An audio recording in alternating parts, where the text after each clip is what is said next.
Ya, ahí está. Gracias. Ya quedó. Perdón, Anastasia. No, no se preocupe.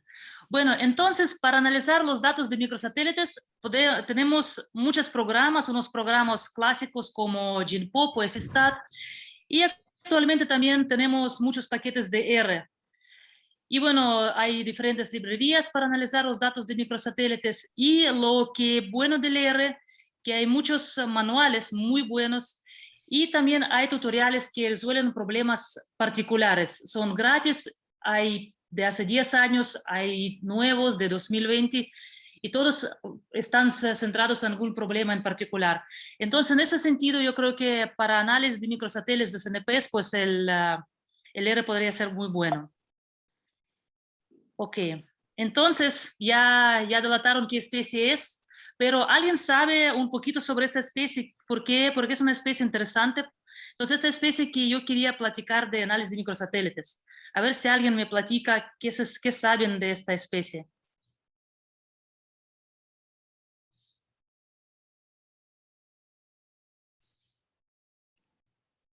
¿No? ¿Nadie? Bueno. Jaime sí sabe. Yo no cuento. No, los alumnos, si alguien sabe, porque la verdad que yo no sabía cuando llegué a México, pero aquí en La Baja pues prácticamente nadie sabe. Todos piensan que son cabras o borregos y varones. ¿Algunos de alumnos saben qué especie es? Bueno, ya el profe adelantó que era el berrendo, ¿no? Ajá, ¿y qué saben del berrendo? Ahí Julián puso algo. Sí, Yo bueno. solo sabía que estaba en peligro de extinción. Sí.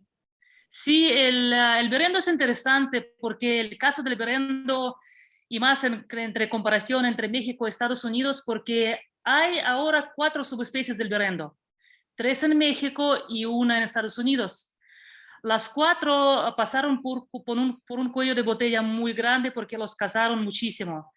Sin embargo, en Estados Unidos las poblaciones recuperaron, hay ahora miles y miles de berrendos, pero en México hay 3 subespecies y una pues esta es el berrendo peninsular, que las 3 están en peligro de extinción, las 3 están en el NOM, entonces recuperaron pero no tanto.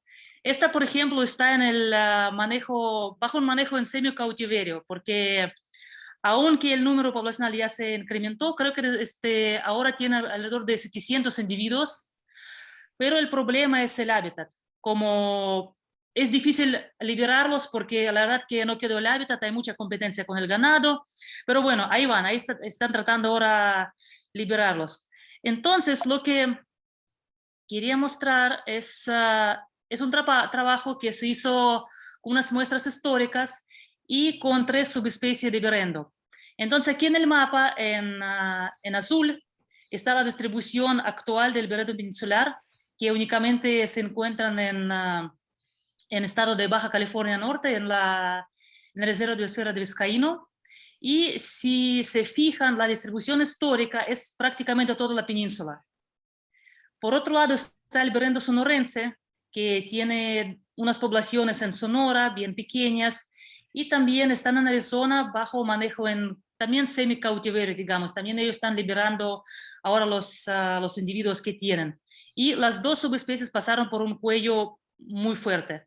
Y en el naranja, son puntitos naranjas, son subespecie americana, que es muy grande, está distribuida desde Arizona hasta Canadá. Entonces ahora hay muchos individuos. Y por otro lado, son como triángulos negros, son muestras históricas del museo. Están en los lugares donde berrendo existía antes, pero ahora no hay. Entonces, el berrendo, la verdad que tiene mucha problemática, y una de las problemáticas más importantes es que si el berrendo peninsular es igual al berrendo sonorense o es igual al berrendo americano, o si es distinto. Por otro lado, pueden ver que la distribución histórica entre berrendo peninsular y sonorense, al parecer, estaba sobre la Pava, en el norte de la península. Entonces, sugiriendo que probablemente había un flujo genético antes. Entonces, en este trabajo lo que lo que se interesaba encontrar es si hay o no la diferencia entre estas tres subespecies, cuáles son los límites de distribución histórica del berrendo y qué subespecie sería apropiada para reintroducción al sur de California. Bueno, eso me olvidó comentar, que ahora hay una como unión de fuerzas entre conservación en México y en Estados Unidos y quieren reintroducir berrendo en el sur de California, donde se desapareció, y el norte de la península. Sin embargo, no saben cuál subespecie debería ser introducida, porque si ven la distribución histórica, pues al parecer debería estar berrendo sonorense. Pero tampoco saben si en todos estos sitios de California, Estados Unidos, qué subespecie estaba distribuida. Y bueno, entonces para análisis se utilizó los microsatélites. Esas tres subespecies son como 300 muestras. Y aquí están en el gráfico los resultados. Entonces, en el figura A podemos ver los resultados de análisis de structure.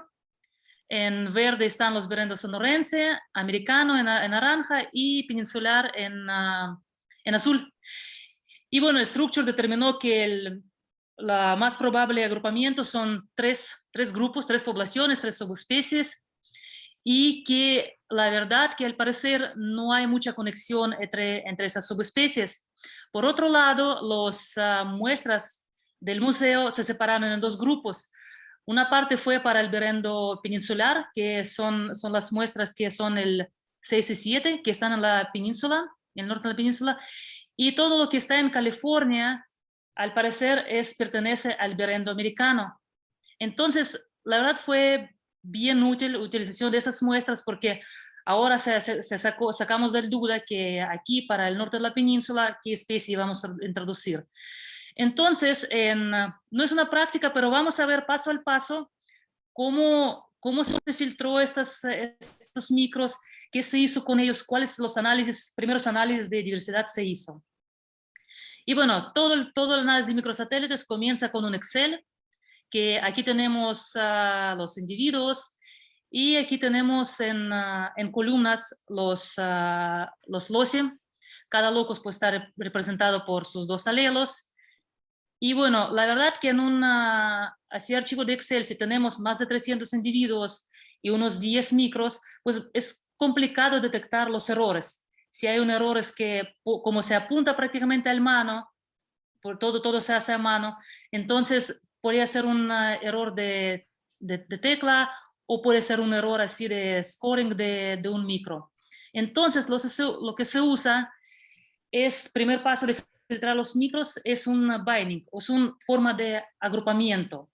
Entonces es un programa que se llama FlexiBin, que agrupa los valores, los alelos, a unos bins o grupitos que sean continuos.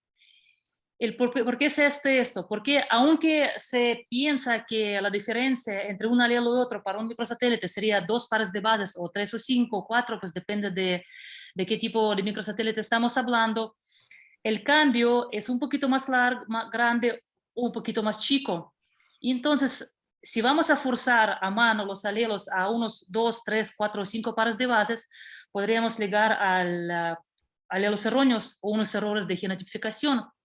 Entonces, el FlexiBin lo que hace es representa una distribución de longitud acumulada y distribuye todos los alelos a los bins alternativos. Por ejemplo, aquí están con el color pues azul, rojo, y pueden ver, por ejemplo, si vemos de arriba, el segundo de arriba, qué distinto es su tamaño. Si el 1 es casi 158, pues el otro va a ser 157. Entonces aquí sería un problema de a dónde lo ponemos, 156, 158.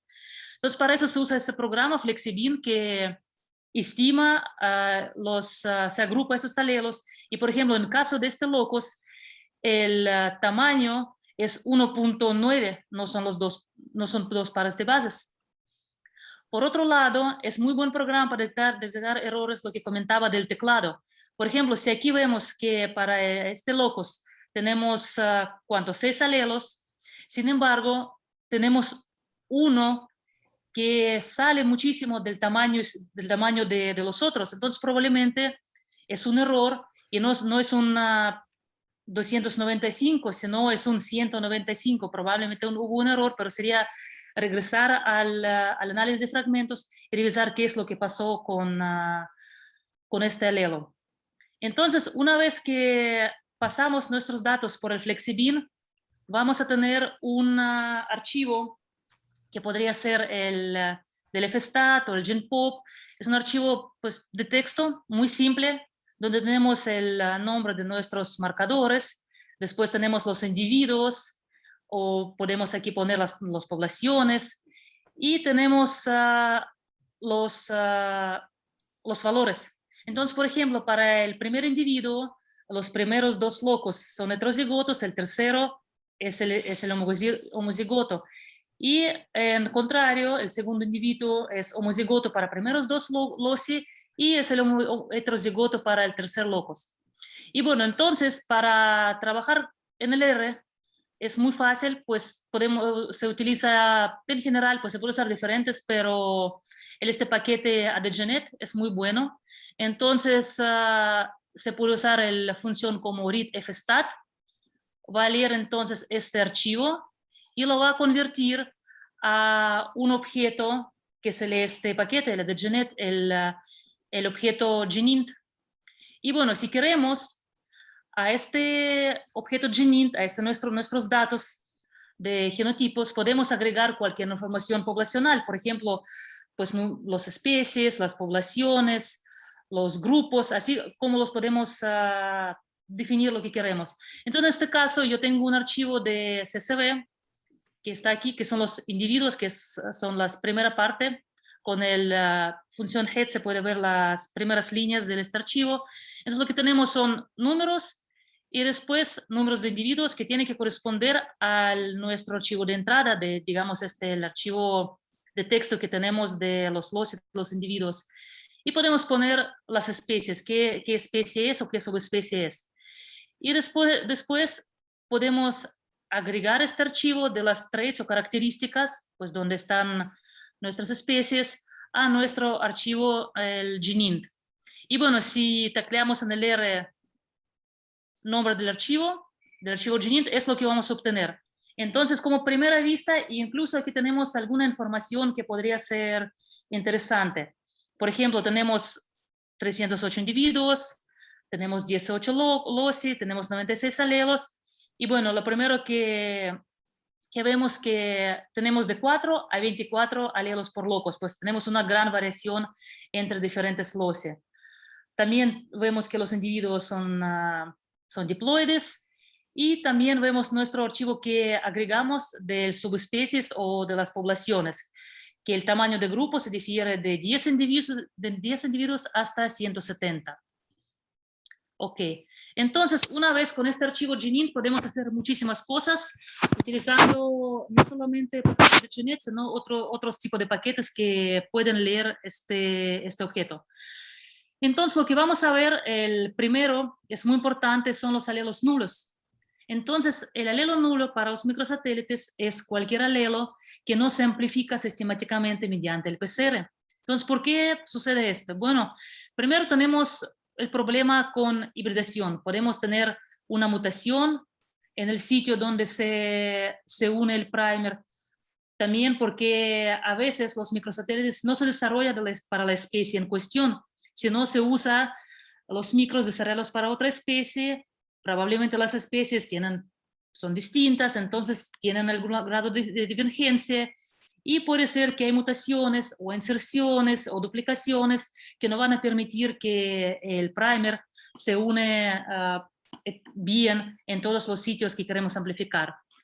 Otro asunto es la naturaleza competitiva del PCR, porque tenemos 2 alelos para cada individuo. Sin embargo, si el individuo es heterozigoto y si el largo de los alelos es muy grande, la diferencia en la longitud del alelo es muy grande, entonces la misma naturaleza del PCR va a amplificar el alelo más corto con más eficiencia que el alelo más grande. Por otro lado, bueno, es la problemática de la calidad y cantidad del ADN. No sé si alguien trabajó con las muestras no invasivas, que puede ser los pelos, los heces, que es un problema si se utilizan los heces de los organismos. La calidad del ADN, la verdad, es que está bajísima. Sí, las plumas de águila podrían ser pelos de los individuos. Entonces, la problemática ahí con las muestras no invasivas es la calidad del ADN. Y también hay muchísima variación entre los individuos. Entonces, si tenemos ADN de buena calidad de unos individuos y de mala calidad de otros, es probable que vamos a llegar a tener alelos nulos. Y bueno, aquí es un ejemplo de microsatélites de venado. Entonces son como explicación de por qué surgen los alelos nulos o por qué las repeticiones son imperfectas. Recuerden que vimos que puede ser que son 2 pares de bases, pero puede ser que sean 3 para un individuo, para el otro son 2. Entonces vemos, por ejemplo, en los gráficos A y B, que tenemos unas mutaciones puntuales. En el negro, en línea negra, es el primer, y en naranja son las mutaciones puntuales o una duplicación. Entonces tenemos este problema, porque normalmente no sabemos, esta parte la que no se ve en la secuenciación, porque nunca se ve bien en secuenciación la parte de primer. Entonces, si hay este problema, no vamos a poder amplificar algunos los loci en algunos los individuos. Por otro lado, como en el caso del gráfica E, si tenemos una inserción, es una repetición imperfecta, y algunos individuos pueden tener o no esta inserción, entonces vamos a tener variación en los alelos, lo que no se dé por no es un alelo verdadero, sino es una inserción, entonces vamos a tener los datos erróneos. Y bueno, para filtrar entonces, ¿por qué tenemos que eliminar estos alelos nulos? La problemática de alelos nulos es que vamos a tener el exceso de los homocigotos. Entonces, vamos a subestimar la diversidad. Nos va a aparecer muchos individuos homocigotos, entonces vamos a pensar que la diversidad es más baja de lo que realmente es. Pero por el contrario, la distancia genética y diferenciación de las poblaciones se va a incrementar debido al sesgo en las frecuencias de alelos. Y por supuesto, los alelos nulos pueden afectar el análisis de equilibrio de Hardy-Weinberg, y pues podemos estar eliminando los loci pensando que están fuera del equilibrio, pero el problema es que tenemos los alelos nulos. Entonces, pero bueno, como siempre tenemos un pero. En cosas moleculares es siempre, hoy amplifica, mañana no amplifica, hoy funciona, mañana no funciona. Entonces, el problema con alelos nulos es que no solamente podemos observar exceso de homocigotos porque tenemos alelos nulos, sino por problema de endogamia y por una estructura poblacional que no nos dimos cuenta, podemos observar alelos nulos, entonces el déficit de los individuos heterozigotos. Otro problema que yo creo que no es tan importante, pero podría ser, que son los locos que están ligados al sexo. Entonces, en el caso de los organismos diploides, en el sexo heterogamético, el sexo heterogamético va a llevar solamente un alelo en cualquier loci que está alojado en un cromosoma sexual. Entonces, aquí es importante lo que les decía, que hay que conocer bien la especie que estamos estudiando, porque si estamos estudiando el berrendo, las subespecies que pasaron por cuello de botella, que la población que tenemos ahora del berrendo peninsular de 700 individuos viene de 20 individuos y no se sabe realmente si los 20 participaron en la reproducción, esperamos una endogamia, un cierto grado de la endogamia. Entonces, y si esperamos un cierto grado de endogamia, es probable que vamos a tener exceso de homocigotos. Por otro lado, si vamos a analizar el set de datos completos de 308 individuos, pues tenemos el problema que son 3 subespecies. Aunque, pues digamos, no sabemos el grado de diferenciación, probablemente algún grado de diferenciación va a haber por el mismo deriva genética, por mismo aislamiento geográfico. Entonces, pues hay que tener como cuidado qué son alelos nulos o son efectos de endogamia o estructura poblacional que estamos observando. Bueno, entonces para estimar la proporción de alelos nulos en nuestros datos, podemos utilizar el paquete PopGene Report, que es bien fácil de usar. Entonces, únicamente utilizamos este paquete, la función null-al, y ponemos el archivo de entrada, que es nuestro archivo de GENINT. Entonces, en resumen, lo que vamos a tener es una frecuencia observada de los alelos nulos son dos diferentes métodos. Pues en correspondientes publicaciones se puede ver cuál es el método apropiado para qué tipo de datos. Y también vamos a ver los percentiles que forman un intervalo de confianza. Entonces, si vamos a observar que, por ejemplo, como en el caso del alelo al 1, del locus 1, tenemos el intervalo de confianza que come el 0, entonces la frecuencia de los nulos para este locus no difiere significativamente del 0. Sin embargo, podemos ver que en el caso del resto de los alelos, pues prácticamente todos tienen alelos nulos. Entonces, aquí, ¿qué es lo que se debería hacer? Lo que yo pienso que habría que hacer es separar por población, por la subespecie, y ver si persiste el mismo problema de los alelos nulos. Probablemente no va a pasar porque tenemos 3 subespecies distintas. Ok, entonces, una vez que vimos cuántos alelos nulos tenemos, ahí vamos a decidir si vamos a eliminar algunos loci o no vamos a proceder con el análisis. Vamos a llegar a la estimación del equilibrio de Hardy-Weinberg. Entonces ya vimos al principio, ¿no? Que bajo el equilibrio las frecuencias de los alelos permanecen constantes durante generaciones. Sin embargo, hay que cumplir con unos supuestos, que no hay selección, que no hay mutación, ya vimos todo esto, que no hay migración. Entonces, y la prueba de equilibrio de Hardy-Weinberg va a determinar la estabilidad de las frecuencias alélicas.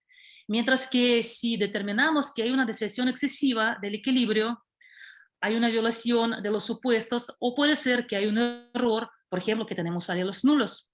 Sin embargo, también vimos que algunas características pues, de poblaciones, como subestructura o como la endogamia, también pueden llevarnos a una desviación del equilibrio de Hardy-Weinberg. Entonces, para estimar el equilibrio de Hardy-Weinberg para los microsatélites, podemos usar un paquete que se llama Pegas con esta función. Todo está hecho en el R. Entonces, si alguien después está interesado, yo puedo pasar todos los datos con todas las funciones ya apuntados.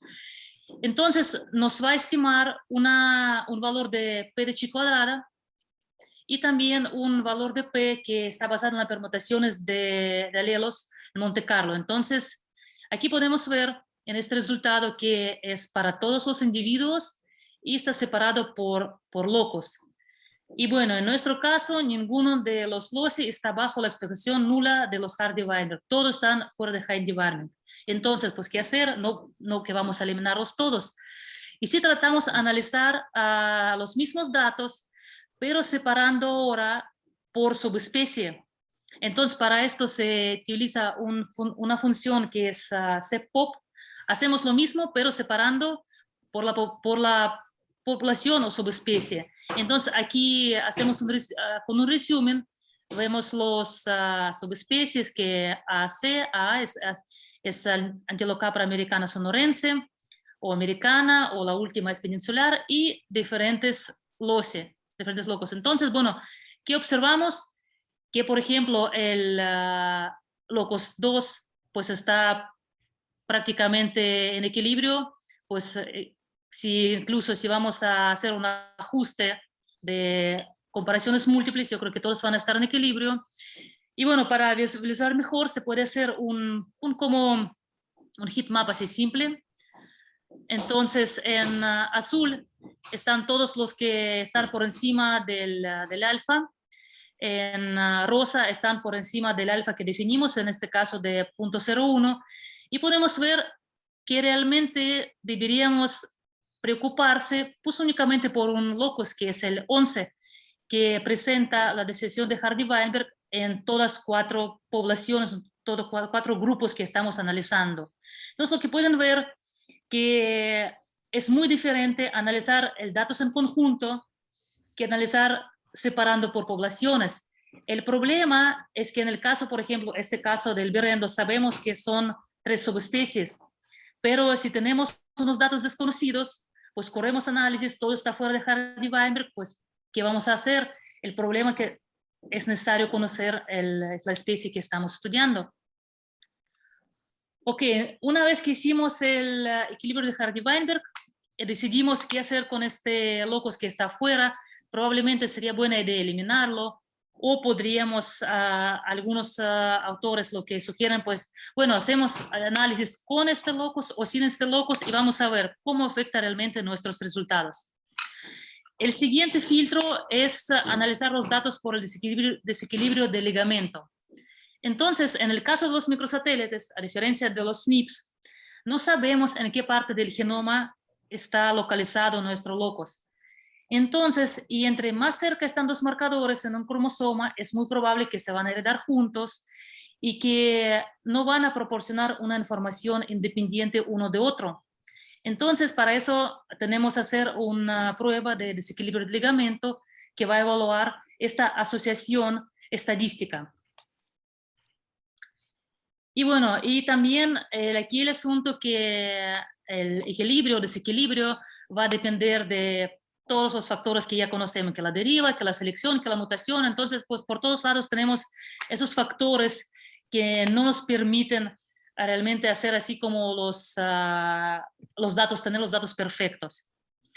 Ok, entonces, para una prueba del desequilibrio, la hipótesis nula es que no hay ligamento dentro del conjunto de datos que estamos analizando. Entonces, hay diferentes índices también, hay diferentes pruebas, hay diferentes programas. En este caso, hay el paquete Popper nos va a hacer dos índices, nos va a estimar dos índices. Uno es el índice de asociación, otro es la medida de correlación.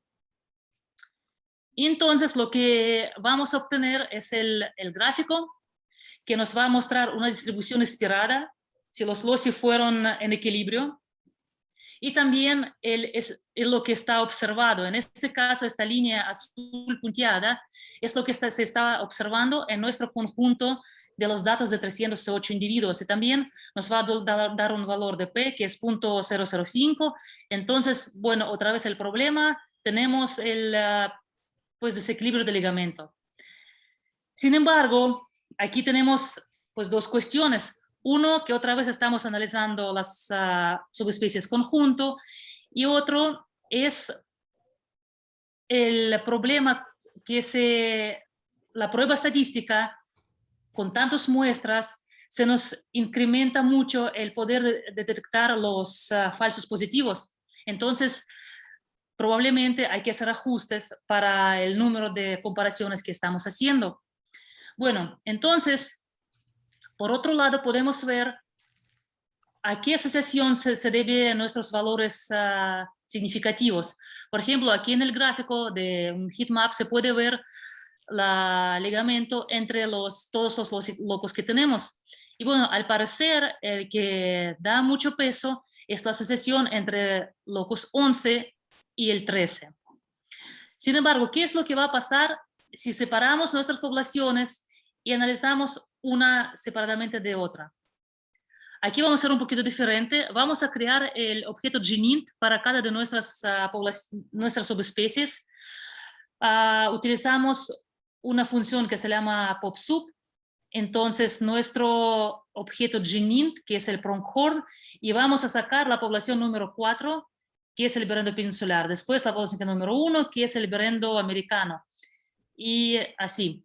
Entonces, si tecleamos el AAP, que es nuestro nuevo objeto GNINT, donde únicamente están la población del berendo peninsular, vamos a ver que son 37 individuos, que son 8 loci, 28 alelos, que el número de los alelos aquí es mucho más bajo, de 2 a 6 alelos por locus.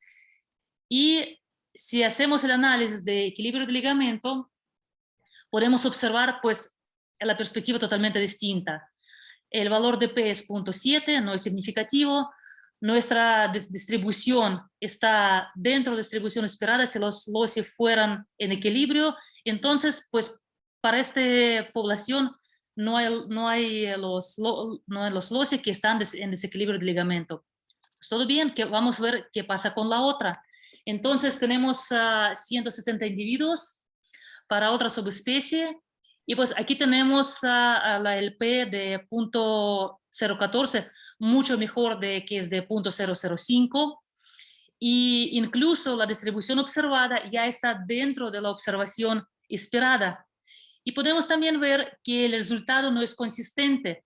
Si para todos los datos en conjunto vimos que el problemático era asociación entre locus 13 y 11, para esta subespecie tenemos asociación entre locus 10 y 13. Así podríamos hacer para cada población y ver realmente cuál es el patrón. ¿Hay algunos loci que siempre salen en ligados o es diferente para cada población? Y así podemos decidir si los quitamos o los dejamos para el análisis siguiente. Otro análisis interesante es determinar si los datos que estamos utilizando son suficientes o no. El problema con los micros que pues son muy criticados, que la verdad que son muy poquitos. Aquí en el caso de los berrendos eran únicamente 8, aunque se partió de una gran cantidad de los posibles marcadores. Sin embargo, debido a la baja diversidad genética, pues casi todos son monomórficos para una o para otra población. Entonces, es una curva de acumulación de los genotipos. Es muy parecida a la curva de acumulación de especies que se usan en ecología para evaluar si el tamaño de sitios que muestreamos es suficiente para recuperar toda la diversidad de especies que hay. Aquí es lo mismo. Si el número de marcadores que utilizamos es suficiente para recuperar la diversidad que hay en las poblaciones. Entonces, se puede utilizar esta función, que es Genotype Curve. Se puede utilizar para datos completos que están en el gráfico de la izquierda o para cada población en separado y ver que la verdad parece que representan muy bien esos marcadores que tenemos, la diversidad observada en el berrendo. ¿Okay? Entonces, otro asunto importante para visualizar y conocer es el porcentaje de los datos perdidos. Porque el objeto, el GENINT, creo que nos da, o es el siguiente que se le vamos a ver, nos da cuántos datos perdidos tenemos, pero nos da en general, en promedio. Entonces el promedio aquí podemos ver en este mapita que tenemos 1.6, porcentaje de datos perdidos es 1.6. Parecía pues bien bajito, está muy bien. Sin embargo, si analizamos todos los loci que están aquí abajo, del lado izquierdo tenemos poblaciones que son 4 subespecies y la subespecie, bueno, subespecie es la población 3, que son datos del museo, que podemos ver que hay bastantes diferencias, no solamente entre los grupos analizados, sino también entre los loci analizados. Y por ejemplo, para muestras del museo tenemos 13.7% de datos perdidos. Y para algunos loci, como el 13, tenemos 30% de datos perdidos. Eso podría ser preocupante si no fuera una población, bueno, si no fueran unas muestras del museo, que la calidad, la verdad que está, pues no está muy buena, las muestras tienen más de 100 años, no estaban bien preservadas, entonces, pues eso es de esperado. Entonces, para obtener esta gráfica, el paquete que utilizamos es el Popper y la función infotable. Entonces nos va a dar el plot y también nos va a dar algunos estadísticos. Entonces, y bueno, en el mismo paquete podemos utilizar otra función que nos va a permitir eliminar los loci o los individuos. O también lo que podemos hacer es reemplazar los datos faltantes con el valores promedios para el locus. Eso, aunque se podría hacer, hay que tener mucho cuidado por si tenemos las poblaciones muy distintas, pues no es recomendable porque podríamos homogeneizar las poblaciones y subestimar la diferencia poblacional verdadera. Entonces, el siguiente paso, ya vimos por población y por el locus, podemos evaluar los datos perdidos por individuos. Puede ser que tenemos algunos individuos que tienen muchísimos datos perdidos, entonces nos incrementan el porcentaje de datos perdidos por la población. Entonces podemos generar un archivo, pues digamos es una tabla que tenemos los individuos 303, 304, son los nombres de los individuos. Aquí tenemos los loci que genotipificamos y entonces el tabla va a tener 1 o 0. 1 entonces que hay, el 0 que no tenemos el genotipo.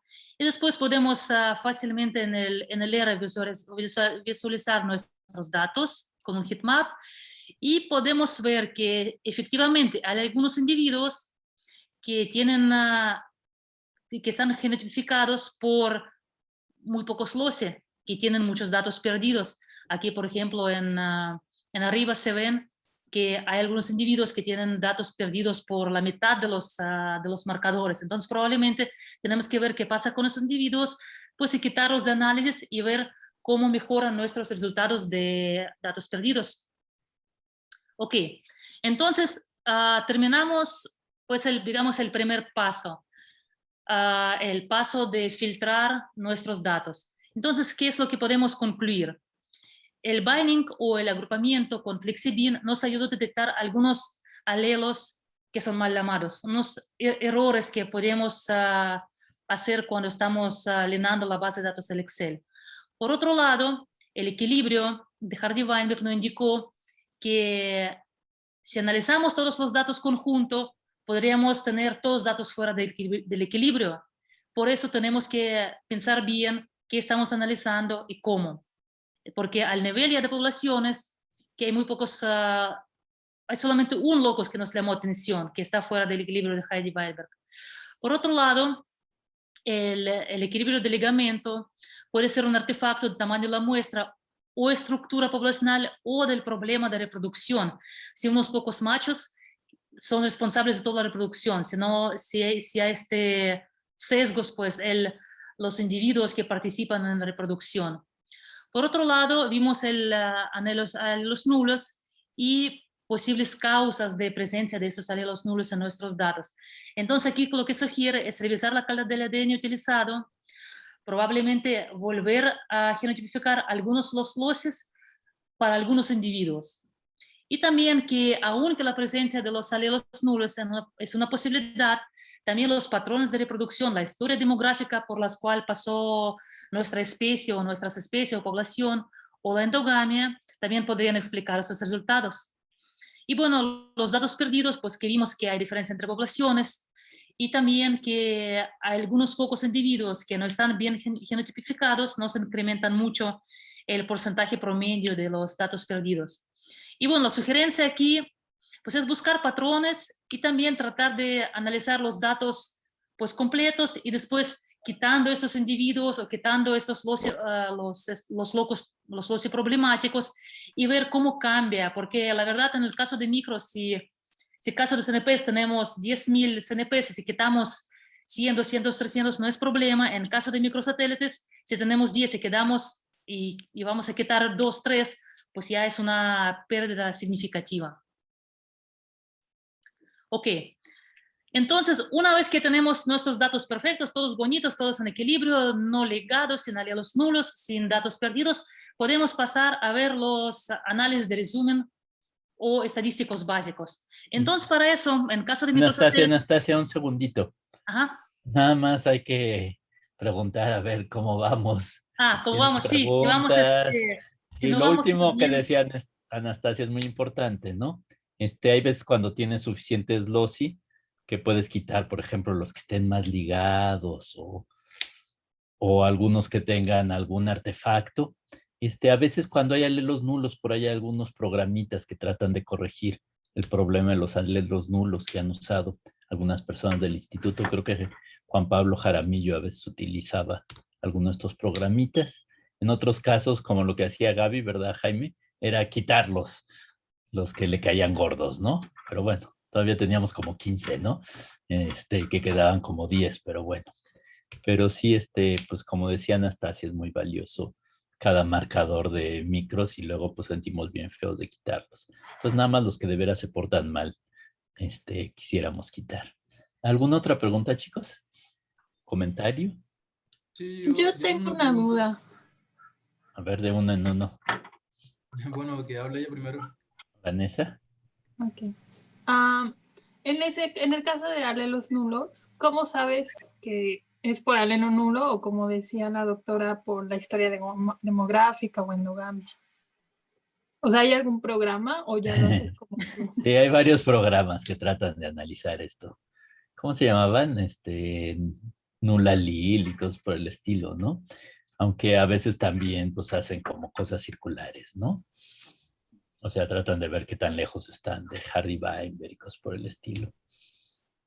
No sé más, Jaime, yo nunca los he usado con mis manitas. Pues varía mucho. Sí, el Nosotros microchecker y esos, ¿no? Lo que nosotros usábamos microchecker, que es más o menos lo que Microchecker. nos contó Anastasia, nomás que es muy a mano. Ujú. Bueno, yo sí ponía a mis alumnos, yo era malvado.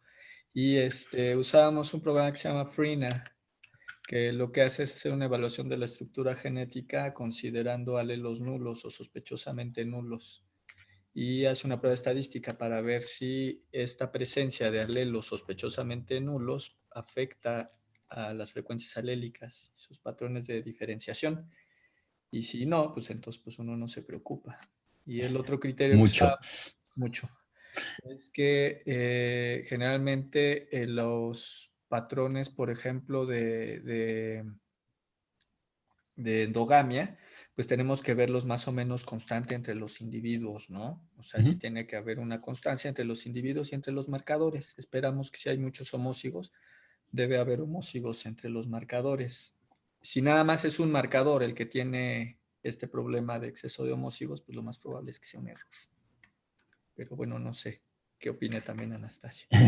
Sí, por ejemplo, en caso si tienen buena muestra, por ejemplo, del tejido y otras muestras que son de, no sé, de heces, pues se puede ver si el problema está en los dos tipos de muestras o nomás en las muestras de heces. Entonces ahí podríamos ya sospechar como, no sé, que no se amplifica bien porque hay unos inhibidores en el PCR por el tipo de muestra. Y por otro lado, lo que comenta Jaime, si regresamos a nuestros datos de alelos nulos, cómo están distribuidos los alelos nulos. Aquí se puede ver que todos los marcadores tienen alelos nulos. Pues sería raro como que todos los marcadores son chafa, que todos tienen alelos nulos, que todos no amplifican. Y bueno, y aquí sería también, no estoy presentando, analizar por separado las poblaciones y ver si hay como persiste que si hay alelo nulo nomás en esta población, en este locus, entonces podríamos pensar que efectivamente que esta población tenemos una mutación en el sitio de unión de primer, entonces pues ya no amplifica. Entonces ahí podríamos como separar y ver, ¿no? Pero todo depende mucho de los datos y también de la población que estamos analizando. Entonces, yo creo que es muy complicado y hay que tratar de pues, correr el análisis posterior con todos los datos y ver qué pasa. O bueno, si alguno tiene, no sé, 80% de datos de proporción de alelos nulos, pues obviamente quitarlo, pero si tiene como, no sé, 1 o 5%, probablemente se puede como medio aguantar. Okay. Muy bien. ¿Había otra pregunta por ahí? Sí, la pregunta era, había mencionado que uno de los locos tenía una desviación muy fuerte del equilibrio de Hardy-Weinberg. ¿Eso qué significaría? ¿Qué implicaciones tiene? No me quedó muy claro. Ok. Bueno, si hay una decisión de Hardy-Weinberg, entonces puede ser que para este locus en particular tenemos, no sé, muchos alelos nulos o muchos datos perdidos para o hay unos errores en la genotipificación. Sin embargo, si el equilibrio de Hardy-Weinberg podemos estar fuera del equilibrio, pues también por mismo problema de endogamia. Pero en caso de este locus en particular, el 11, lo que podríamos ver que es en todas las poblaciones. Entonces está fuera de equilibrio en todas las poblaciones. Entonces probablemente si vemos la proporción de alelos nulos, probablemente alelos nulos también van a ser altos para este locus. Entonces es probable mejor quitarlo para evitar errores, porque no sabemos que nos va a meter mucho ruido cuando vamos a estimar diversidad, pues vamos a tener muchos individuos homocigotos, por ejemplo.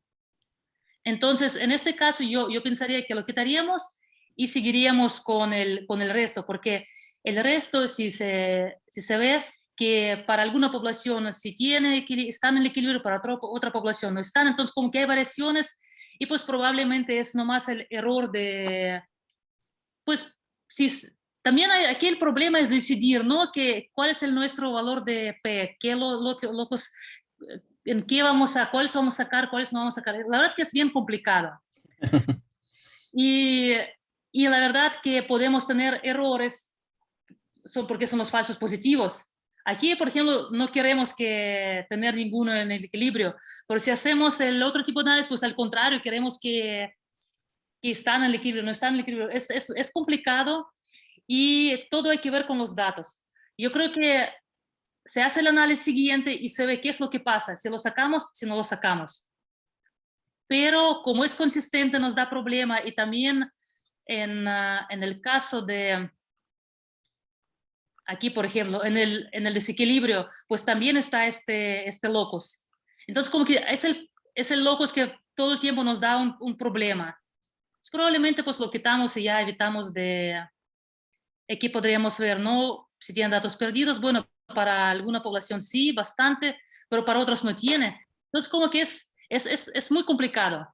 Es como lo que vimos en clase pasada con Jaime, que se puede tener cómo vamos a filtrar nuestros datos. Pues aquí es igual, entonces, pues difícil. Y hay que ver con la experiencia, ¿no? O sea, analizas, ves si el resultado realmente tiene sentido o no tiene sentido. Lo que obtienes. No sé si respondí. Sí, yo creo que sí respondiste. Y el punto es ese, que puede que haya genes particulares, que haya exceso de homózigos o de heterózigos real, ¿no? Entonces esto nos remite a, bueno, ¿para qué queremos los datos, no? Si lo que queremos es conocer la estructura genética promedio, pues entonces también se justifica quitar estos loci que tengan exceso de homózigos o heterózigos, ¿no? Pero también el exceso de homózigos, como creo que platicaba Jaime, pues a veces es un artefacto. O sea, puede ser que haya alelos nulos que no vemos y los que creemos que son homózigos, en realidad son heterózigos, pero no vemos el otro alelo. O a lo mejor también un problema de lecturas, que la diferencia era en un par de bases y no se pudo detectar por cómo se analizaron los micros, etcétera. Entonces, pues lo mejor es comenzar con muchos micros y quitar los sospechosos, pero a veces, como en este caso, pues en realidad tienes pocos loci y no quieres perder ninguno, ¿no? Entonces, pues ya varía según lo que necesites. Y al revés, exceso de heterózigos también pudiera ser, porque puede haber selección, ventaja del heterózigo, por ejemplo, ¿no? Sí, bueno, sí, en el caso del berrendo, yo creo que es un efecto de endogamia, porque había muchos marcadores prácticamente, y bueno, estaban aislados para el berrendo peninsular, particularmente, bueno, prácticamente todos pues son para el berrendo peninsular. Entonces no debería haber este problema de que hay mutaciones en el sitio de unión, que hay divergencia. Pero como pasaron por cuello de botella fuerte, entonces no tienen diversidad, entonces probablemente la presencia de muchos individuos homocigotos pues es la indicación de endogamia. Claro. Pero bueno, en caso de microsatélites, como no son tan caros, pues se puede repetir algunas muestras, obtener muestras de calidad muy buena, no sé, correrla unas cuantas veces, hacer como repetición y bueno, ver cómo se comporta, si a la misma muestra de buena calidad siempre da esta presencia de homozigosidad, pues entonces probablemente sí es verdadero. Pero todo es tricky. Sí, muy artesanal. Sí. Entonces, bueno, una vez que ya tenemos nuestros datos, podemos pasar a los estadísticos de resumen. Y bueno, para estadísticos de resumen, en el caso de los microsatélites, podemos utilizar el R, podemos utilizar unos programas que son programas gráficos. El problema con muchos programas gráficos que pues la mayoría son para Windows y la mayoría son para el Windows viejo, entonces pues muy complicado. Y la ventaja del R que funciona muy bien en diferentes computadoras y también hace todo. Entonces aquí vamos a ver el ejemplo de los ejemplos que hice en el R y otro ejemplo que hice este programa que es Genodive, que es para analizar los micros, también se puede analizar los SNPs. Es una interfaz gráfico, pero únicamente es para el Mac. Pero a mí me gusta mucho porque está bien fácil de usar. Entonces, lo primero que hacemos es un resumen. El resumen podemos hacer con el mismo de Genet. La función es summary. Entonces, ¿qué es lo que podemos obtener de nuestro summary, de nuestro resumen? Pues lo mismo, tenemos 308 individuos. El tamaño del grupo varía desde 170 individuos hasta 10, los 10 que son del museo. Después tenemos el número de alelos por locus, también varía. Ok, nuestro porcentaje de datos perdidos y nuestras heterozigosidades de observada y esperada. Ok, entonces estos datos del summary podemos separarlos por población y podemos hacer como unos gráficos simples, así de barras, para ver qué es lo que pasa con nuestros datos. Primero tenemos número de individuos, número de alelos por cada población. Son 4 poblaciones y entonces podemos ver que el número de alelos varía muchísimo entre las poblaciones. Sin embargo, también varía el número de individuos. Y aquí tenemos un problema. El problema es que no podemos comparar a los 10 individuos con 110, o no podemos comparar 30 individuos con 130, porque es muy probable que entre más individuos estamos genotipificando, más diversidad vamos a obtener. Entonces ocupamos algún estimador que nos va a permitir corregir por este problema de diferencia en el número de muestras. Entonces, se llama allelic richness o riqueza alélica. Entonces, lo que se encontró que la riqueza alélica y la diversidad genética se comportan de forma independiente y existe una mayor diferencia entre riqueza alélica en comparación con la diversidad genética. Entonces, lo que hace riqueza alélica es tomar en cuenta el tamaños de las poblacionales que estamos analizando. Entonces, para estimar riqueza alélica, se puede utilizar una función que es el allel-rich. Entonces, lo que va a hacer es encontrar el tamaño de muestra más bajo entre todas las poblaciones, lo va a multiplicar por el nivel de ploidía, o también podemos establecer el número que queremos con la función de min alelos. Entonces, las poblaciones con más alelos se van a muestrearse utilizando el tamaño mínimo, que en nuestro caso son 10 individuos multiplicado por nivel de ploidía, que son 2, entonces son 20. Entonces voy a utilizar este número 20 y va a mostrar la población que tiene 100 individuos, pues solamente con 20 individuos, y nos va a estimar la riqueza alélica. Entonces aquí tengo una comparación entre el número promedio de alelos por población, el frente de riqueza alélica. Y bueno, la verdad que en nuestro caso, pues no hay tanto efecto. Si la población número 2 tiene el número de alelos más alto, pues igual la riqueza alélica es más alta en la población número 2. Y si la población número 4 tiene riqueza alélica más baja, pues de misma manera tenemos el número de alelos más bajo para esta 4 población. Sin embargo, sí he visto efecto en otros ejemplos que si la riqueza alélica pues es distinta del número de alelos si comparas los grupos con número de individuos distintos.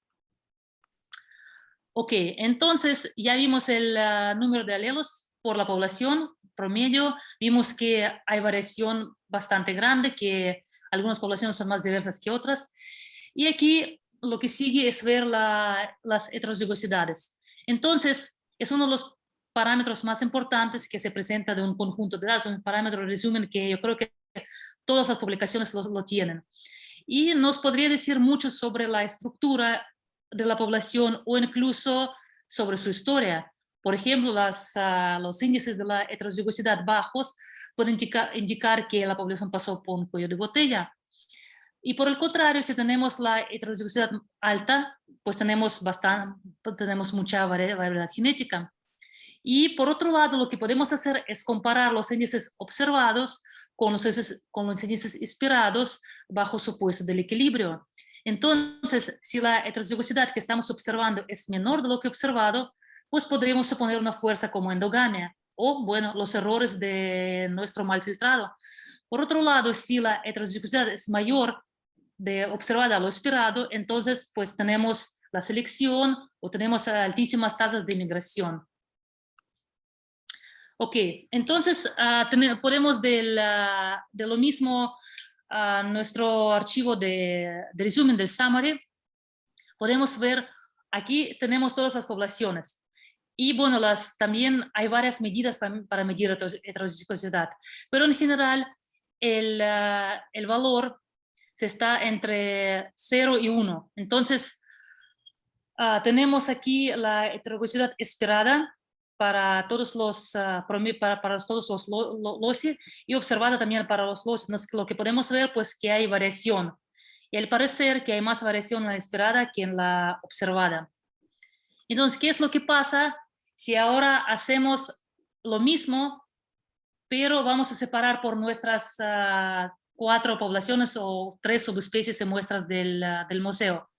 Entonces, primero aquí utilizamos el CPOP y no vamos a hacer lo mismo del resumen de heterozigosidad observada y esperada. Después resumimos nuestros datos en una tablita y hacemos un bar plot simple. Bueno, lo primero que vimos en la heterozigosidad observada, que la población 4, que están aquí en el amarillo, que hay dos locos que no tienen individuos heterozigotos. Por otro lado, tenemos en la población 2, que tiene la heterozigosidad bastante alta. Sin embargo, se puede ver que para algunos locos hay diferencia pues notoria en observado y en lo esperado. Entonces aquí podemos correr un test para ver que son estadísticamente significativos. Y bueno, y si hacemos el resumen para los locos, entonces aquí por la población 1, 2, 3, 4 son las poblaciones subespecies de la observado y la esperado. Entonces podemos ver que, por ejemplo, en el caso de población número 1, la observado es lo mismo que esperado, pues estamos muy bien. Pero para la población número 2, el observado es más bajo de lo esperado.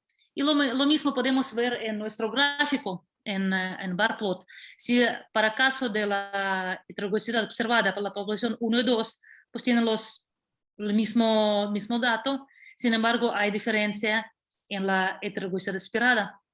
Y bueno, nuestra población 4, pues que son berendos peninsulares, pues ahí están los bajísimos en comparación con otros. Y bueno, ¿qué después podemos hacer? Pues podemos hacer un gráfico más bonito, podemos ponerle colores, podemos hacer como unos box plots y también podemos estimar si hay diferencias significativas entre los grupos para la heterozigosidad observada o esperada o por nuestro número de alelos o por la riqueza alélica. Entonces, pues en ese sentido el R es muy bueno porque todos los programas, pues que son programas gráficos, normalmente no nos van a producir las figuras, pero en caso de R, pues podemos hacer un poquito mejorar esta figura y pues ahí va directamente a nuestra presentación o a nuestra publicación. Entonces, en ese sentido, el R es muy versátil. Ok, entonces ya vimos diversidad, ya vimos que nuestras poblaciones tienen número de individuos distintos, la diversidad también es distinta, algunas más altas, otras más bajas. Ok, entonces ahora vamos a ver la diferencia entre nuestras poblaciones. Entonces, en general, la mayoría de las especies va a tener poblaciones y estas poblaciones van a llegar a tener algún tipo de estructura genética que va a ser causada por las barreras ambientales, por algunos procesos históricos, por historia de vida o por pues, un simple aislamiento por distancia.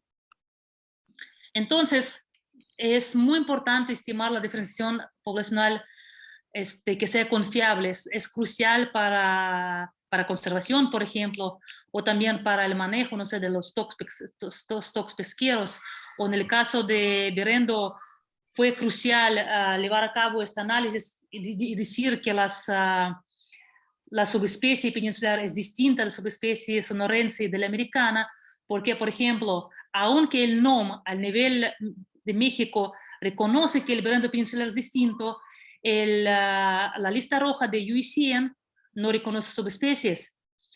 Y ahora, hace poco, hubo una reunión con la gente de UICN y presentando los datos de los microsatélites, también las secuencias del ADN mitocondrial, pues se puede demostrar que son grupos genéticamente distintos y entonces merece su trato personal en UCN, y eso también da mucha importancia, por un lado, por los fondos, porque ahora se puede aplicar los fondos internacionales, y por lado también por tipo de conservación que se da al berrendo al obtener como un reconocimiento, digamos, internacional. Entonces, es muy importante estimar bien la diferenciación, que sea claro qué se está haciendo.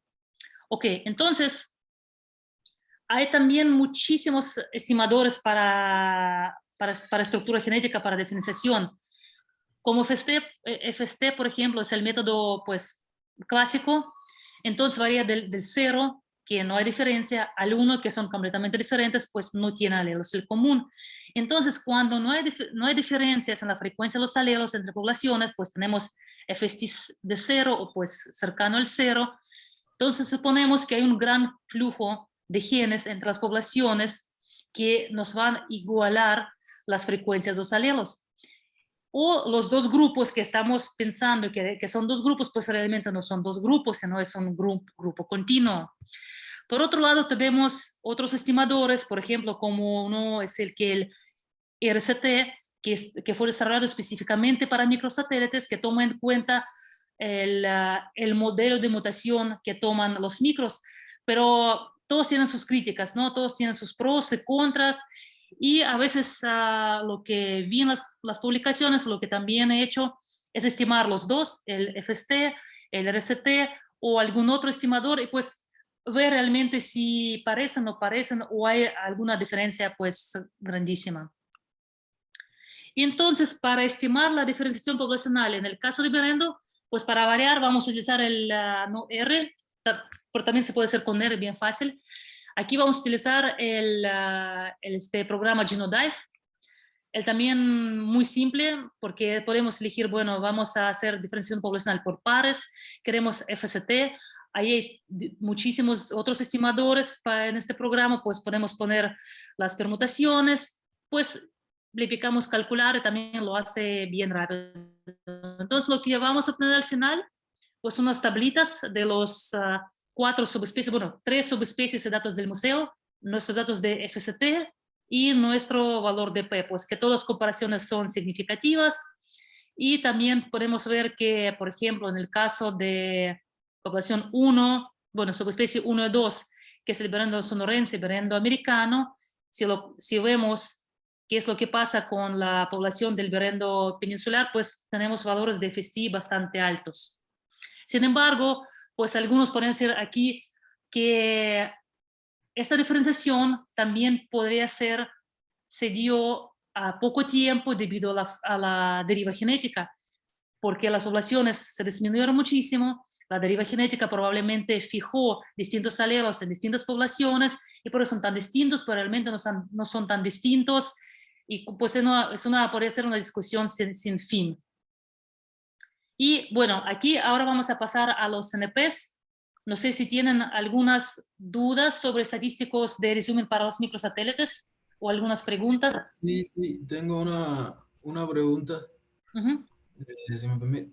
Hace un rato usted había hablado de unos estadísticos, unas funciones, la función allel-rich y min-allel, pero creo que no mencionó el paquete en el que se pueden encontrar esas funciones. A ver. O sea, min-allels y allel-rich, o sea, la riqueza alélica. Ok, aquí está, no está, pero yo creo que es el Popper. Entonces, son varios paquetes que utilicé aquí, pero creo que en este caso es el Popper. Pero si quieren, bueno, no sé cuánta gente pues todavía trabaja con los micros. Podríamos o hacer como una práctica pequeña, o simplemente los puedo pasar la hojita pues de leer donde están apuntados todos los pasos, y pues ustedes podrían correrlo con los datos. Sí, cómo no, sí, yo sí tengo que trabajar con micro. Ok, bueno, entonces, pues podría mandar a ti, o bueno, podríamos platicar luego, y sí, te lo paso todo para que veas. Ok, entonces, vamos a leer. Ajá. Y FCT pareado, ¿alguna idea de cómo puedo hacerlo en R?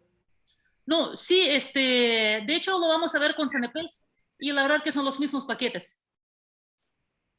Son los Ok, mismos ok. paquetes que hacen porque así como tenemos el objeto GNINT para los microsatélites, el mismo objeto GNINT podemos tener para el CNPs y los mismos paquetes, podemos utilizar los mismos paquetes para los micros o para CNPs.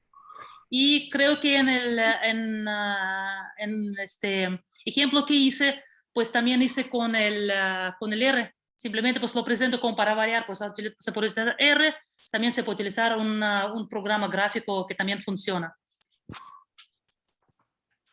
Entonces, ahorita vamos a ver el nombre del programa que se hace, bueno, son varios, ¿no? O sea, incluso yo creo que son unos como 10 diferentes que se pueden utilizar. Entonces, en el CNPs vamos a ver cuáles son.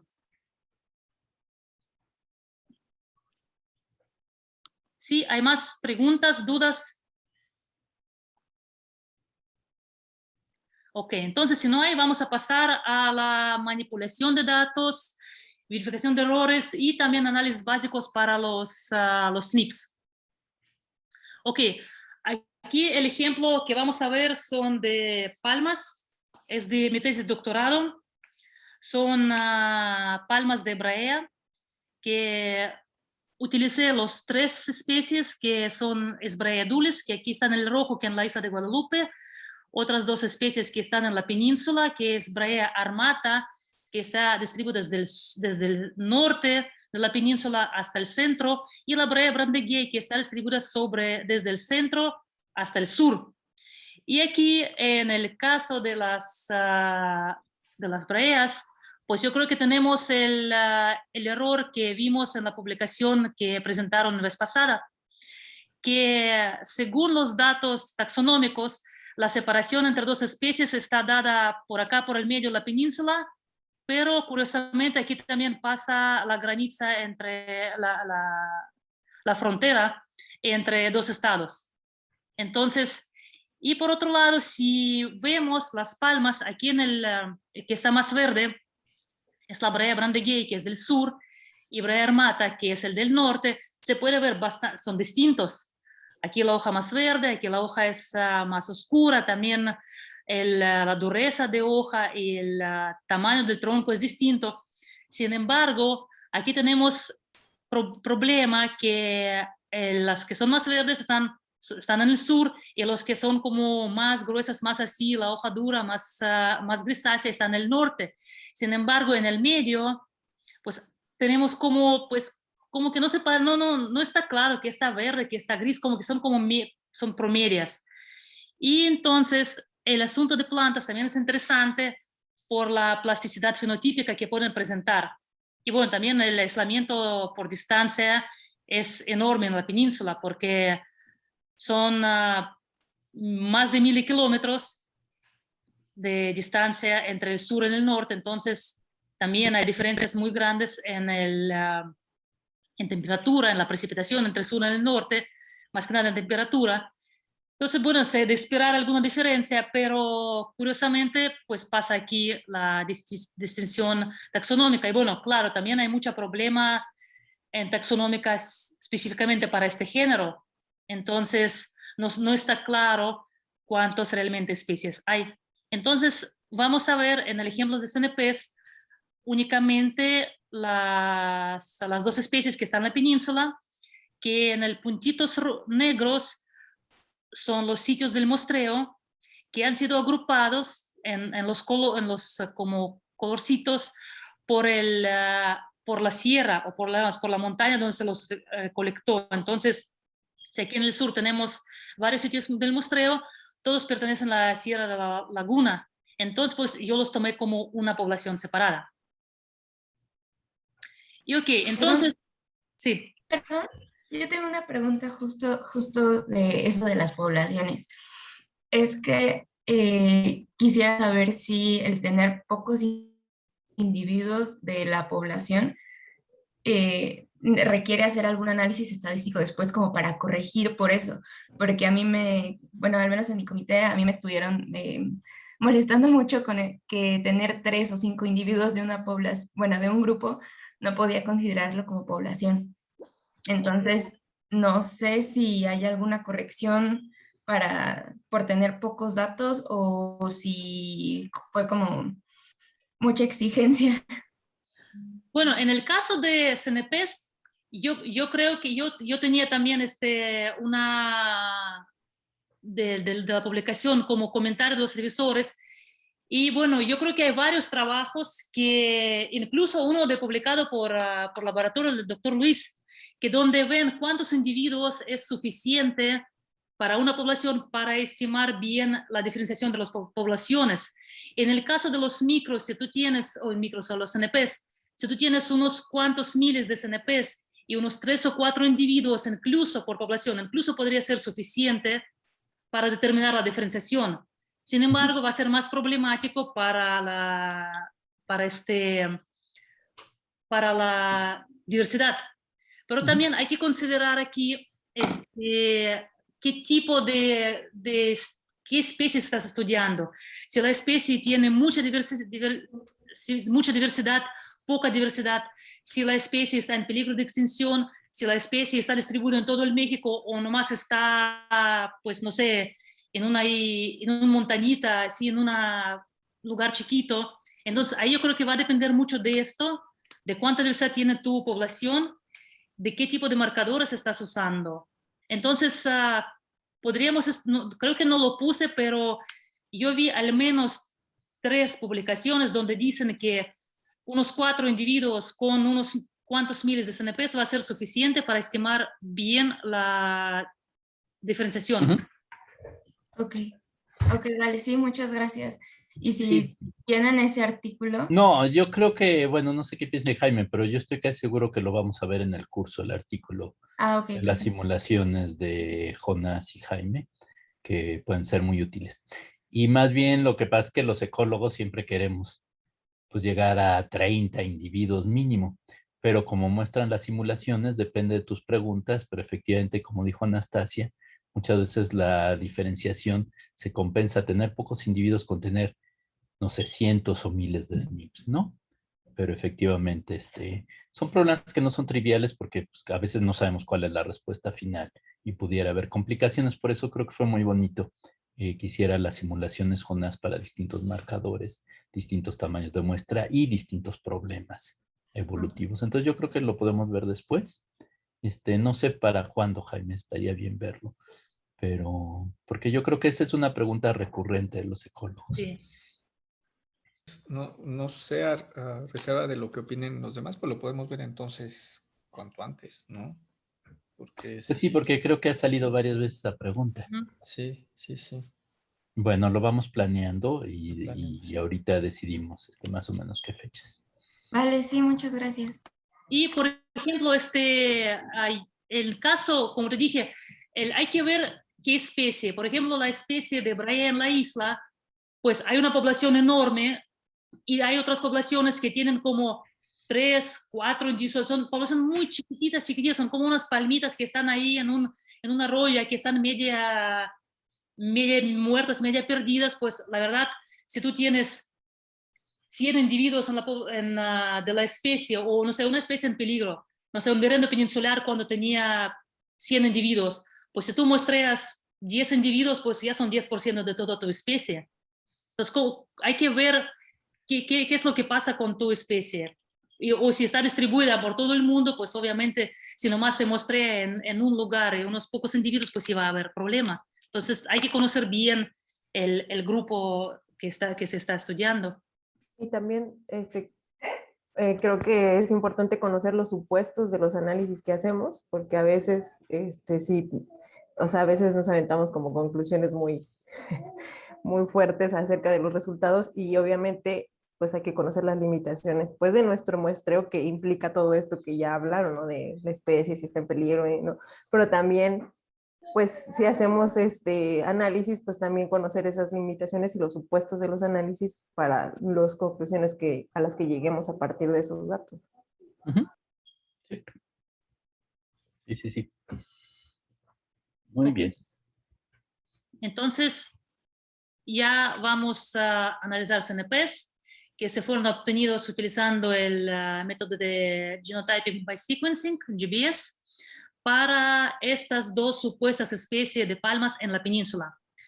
Y bueno, primero lo que vamos a ver es el archivo, después de llamar nuestros SNPs, un archivo de VCF que va a tener toda la información que ocupamos para ver la calidad, para ver todos los problemas que podemos tener con nuestros datos.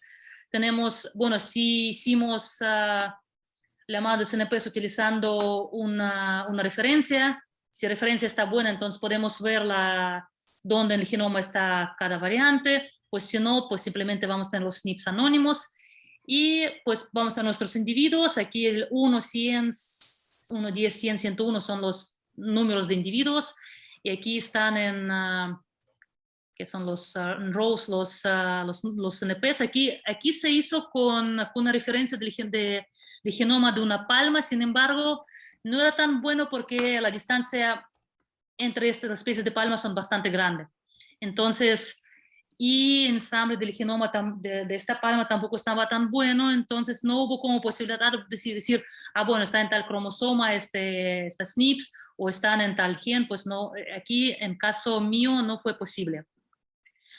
Ok, entonces, los SNPs también, pues, como ya vimos en la clase anterior, puede ser un problema porque los sesgos que vamos a tener durante generación de los datos van a afectar muchísimo nuestros resultados. Y bueno, vamos a comenzar desde la toma de muestra, desde nuestra extracción del ADN, después vamos a tener problemas de preparación de las librerías, que el mismo como para el caso de microsatélites que tenemos, quizás podemos tener mutaciones en el sitio de unión de primer, pues también tenemos tener las mutaciones en el sitio del corte por la enzima. Y también hay bastante diferencia entre si cortamos con una enzima o si cortamos con dos enzimas, porque ya entonces tenemos como un sesgo más grande si cortamos con dos enzimas, porque tiene que cortar en dos sitios y dos sitios no tienen que tener mutaciones para todos los individuos, para evitar los mismos alelos nulos o datos perdidos. Otro problema son los durante secuenciación, pues que depende mucho de la máquina o del sistema que vamos a utilizar. Y bueno, el gran problema de análisis bioinformático de estándar, que hasta ahora yo creo que es complicado comparar entre los estudios, porque no hay un análisis estándar que, bueno, digamos, si vamos a utilizar el datos perdidos de tal porcentaje, los alelos de frecuencia menor de tal porcentaje, entonces como todos usan diferentes suposiciones, pues realmente no podemos comparar. Entonces, y varios trabajos indican que hay unos efectos muy fuertes y específicos de los pipelines bioinformáticos que estamos utilizando y que afectan nuestros estadísticos del resumen. Y bueno, para análisis de los micros de los NPs, pues yo utilicé, claro, hay muchas más cosas, pero yo utilicé el VCF Tools, me gustó mucho porque pues la explicación es muy buena, la página de ellos está muy buena, tiene muy buenos ejemplos, o sea, cada función está bien explicada, qué es lo que se hace. Y por otro lado está el Plink, que es para análisis un poquito más profundo, pero también está bien explicado, tiene buenos tutoriales, cada función está explicada muy bien. Entonces, primero, ¿qué es lo que vamos a hacer? Tenemos nuestro archivo de VCF, él tiene pues ahí diferentes muestras que emitimos para generación de CNPs, y primero lo que queremos separar son nuestras palmitas que están únicamente en la península. Entonces vamos a utilizar el VCF Tools. Primero lo que ponemos es el VCF, que va a implicar nuestro archivo VCF que tenemos. Y se llama All Data, entonces tenemos todo allá. Y después la función que vamos a hacer es el keep, y vamos a especificar un archivo de texto. En este archivo únicamente lo que vamos a tener son los IDs de muestras que queremos que nos aísle. Y después vamos a poner el out y vamos a poner el nombre del archivo de salida. En este caso vamos a poner Only Bay Peninsula. Entonces, Y como bueno, el VCF Tools corre en Command Line. Entonces, lo que nos va a imprimir es la información que después de filtrado vamos a tener 79 individuos de 189 individuos que teníamos en nuestro archivo principal de VCF, y tenemos 24.000 marcadores. Entonces ya tenemos 79 individuos que pertenecen únicamente a las palmas de la península, y tiene que ser el mismo número que especificamos aquí en este archivo de bpeninsula IDs.txt. Ok, el siguiente filtro es que queremos, bueno, si sabemos nuestra especie, si es diploide o no lo es. En el caso de la palma, pues si es diploide, entonces lo que tenemos únicamente 2 alelos por locus. Entonces lo mismo, vamos a poner nuestro archivo de VCF, que fue el archivo de salida del paso anterior, y después vamos a especificar el min alel o max alel y 2. Entonces, estas funciones van a incluir los sitios con el número de alelos mayor o igual al valor de min alel o menor o igual al max alel. Podemos utilizar conjunto o pues podemos utilizarlo cada uno por separado. Y después vamos a especificar el archivo de salida, que es el bpeninsula, 2 alelos. Y aquí es importante lo que comentaba Jaime, el caso anterior. Después de nuestros filtrados, vamos a tener 1.000 de archivos de VCF. Entonces es importante ponerles nombres que podríamos identificar qué es lo que hicimos. Si tenemos pues all, pues tenemos todos. Pero si ya tenemos el bpeninsula, 2 alelos, entonces tenemos únicamente muestras de las muestras de la península, de la brea, y que tienen únicamente 2 alelos por locus. Y aquí podemos ver que después de filtrado quedamos con 79 individuos. Sin embargo, ahora tenemos 23.000 de SNPs. Entonces ya el número disminuyó porque filtramos los que tienen más de 2 alelos por locus. ¿Qué es lo que sigue? Bueno, podemos visualizar los datos perdidos. Podemos visualizarlos por individuo, que con esta función que son missing individual, también en el VCF Tools, nos va a generar un archivo de texto, y podemos ver el FMIS, que es la última columna, que es la frecuencia de datos perdidos. Aquí tenemos los individuos. Entonces podemos ver que pues hay variación y tenemos bastante datos perdidos. Por ejemplo, le damos hasta 40% de los datos perdidos para individuo. Lo que sigue entonces es estimar los datos perdidos por el sitio. Ahora, por el cada nuestra variante, pues vamos a estimar los datos perdidos. También vamos a obtener un archivo de TXT, que igual la última columna son frecuencia de los datos perdidos, y podemos ver, mientras que algunos tienen 89% de datos perdidos, pues otros no tienen datos perdidos. Entonces tenemos una gran variación en los datos perdidos. Entonces, ¿qué es lo que podemos hacer con esos datos perdidos? Bueno, todo también depende de para qué queremos los datos. Algunos programas, por ejemplo, como Do It Yourself ABC, es para estimar las cuestiones demográficas de población, pues no permite dar los datos perdidos. Otros son muy tolerantes. Por ejemplo, para estimación de la demografía para los árboles filogenéticos, todos los programas son bastante robustos, y pues hay muchas publicaciones que indican que hasta 90% de missing data pues no afecta realmente la estimación de árboles filogenéticos. Otros, por ejemplo, como asociación entre genotipo de ambiente, pues sí, al parecer pues sufren si hay datos perdidos. Aquí entonces tenemos el número de CNPs que fueron significativamente asociados con pues distintos datos ecológicos. Tenemos el porcentaje de datos perdidos, también tenemos 2 especies, y también tenemos diferentes programas que estiman la asociación entre genotipo y el ambiente. Entonces podemos ver que entre menos datos perdidos tenemos, menos CNPs asociados con variantes ecológicos tenemos. Y bueno, también varía entre los programas. Y no es lo mismo que encontrar 7 CNPs asociados o pues 20 CNPs asociados. Entonces hay una gran variación y hay que tener en cuenta pues qué es lo que estamos, para qué vamos a utilizar los datos. Y bueno, ¿qué es lo que podemos hacer con los datos perdidos?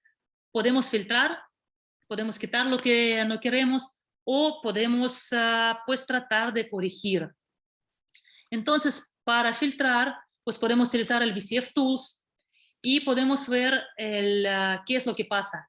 Entonces, la función es mass missing, entonces lo que va a hacer es excluir los sitios sobre la base de la proporción de datos faltantes que se vamos a definir entre 0 y 1, donde 0 pues permite que hay datos faltantes pues cuanto queremos, o 1 que no permite datos faltantes. Entonces aquí en el verde lo corrí varias veces el análisis para mostrar cómo estamos perdiendo los CNPs dependiendo de cuántos datos perdidos permitimos. Por ejemplo, si tenemos el ejemplo número 3, pues 0 datos perdidos, pues desde 23.000 vamos a bajar el número de CNPs hasta 5.000. Pero si permitimos, no sé, 80% de datos perdidos, pues vamos a tener 17.000 CNPs. Entonces aquí tenemos que ver bien para qué es lo que ocupamos nuestros micros, bueno, nuestros CNPs. En este ejemplo vamos a utilizar pues la mitad, ¿no? 50% de los datos perdidos, entonces vamos a quedarnos con 12.000 CNPs. Y entonces, otra vez, el VCF, función VCF, nuestro archivo de entrada, que es el 2 alelos por locus, solamente de la Brea de península, el max missing de 0.5 y el out, el archivo de salida, pues lo mismo, pero agregamos que en este archivo tenemos 50% de datos perdidos. Otro asunto que podemos hacer si no queremos perder los datos, nuestros CNPs, nuestros sitios, pues lo que podemos hacer es la imputación.